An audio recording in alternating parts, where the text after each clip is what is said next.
Ce que vous allez entendre dans cette vidéo pourrait bien changer votre regard sur ce que vous mettez dans votre assiette. Car non, la viande tendre que vous aimez tant n'est peut-être pas ce que vous croyez. Derrière les étiquettes rassurantes, comme bœuf nourri à l'herbe, se cache une vérité brutale que peu de gens soupçonnent. Et ce que vous allez découvrir à l'instant risque de vous mettre en colère. Prêt? Commençons. Tout d'abord, il faut savoir que moins de 1% du bœuf vendu aux États-Unis ou ailleurs est véritablement 100% nourri à l'herbe. Depuis 2016, l'USDA, l'équivalent de l'administration sanitaire, a supprimé la définition officielle du grass-fed. Conséquence, n'importe quelle viande peut se revendiquer nourrie à l'herbe, même si les 3 à 6 derniers mois de la vie de l'animal ont été passés à ingérer autre chose. Et on va y venir. Car ce que ces vaches consomment réellement est tout sauf naturel. Vous pensiez qu'elles étaient nourries à base de céréales entières? C'est bien pire.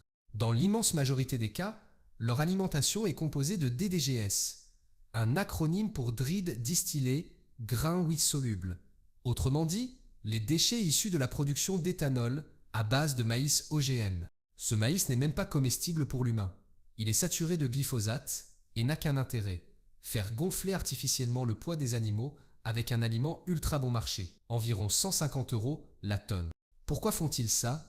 Pour ajouter jusqu'à 600 livres de masse au bétail, soit plus de 270 kg de poids en plus avant l'abattage.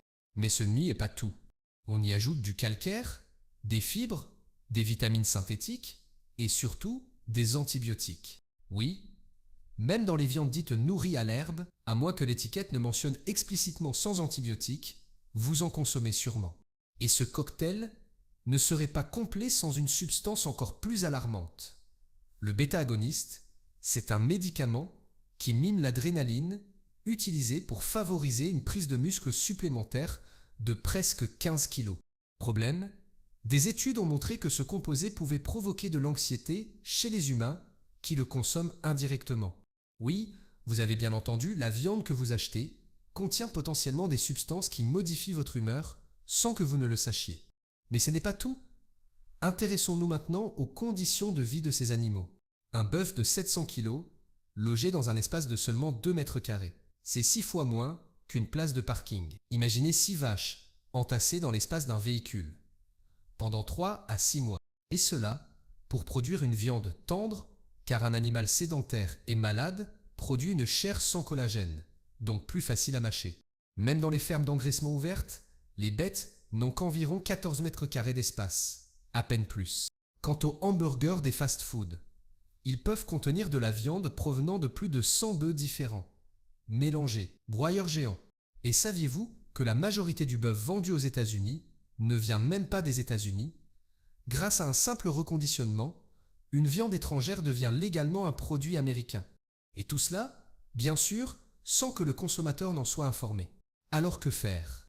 Premièrement, recherchez la mention 100% nourri à l'herbe. Ce label signifie que l'animal a été nourri exclusivement à l'herbe toute sa vie, et idéalement certifié sans antibiotiques. Deuxièmement, favorisez les circuits courts, les petits éleveurs locaux.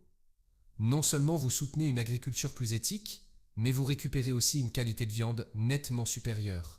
Car au final, ce qui est en jeu ici, ce n'est pas seulement votre santé, c'est celle de vos enfants, de vos proches et l'avenir de l'agriculture que vous contribuez à construire à chaque achat.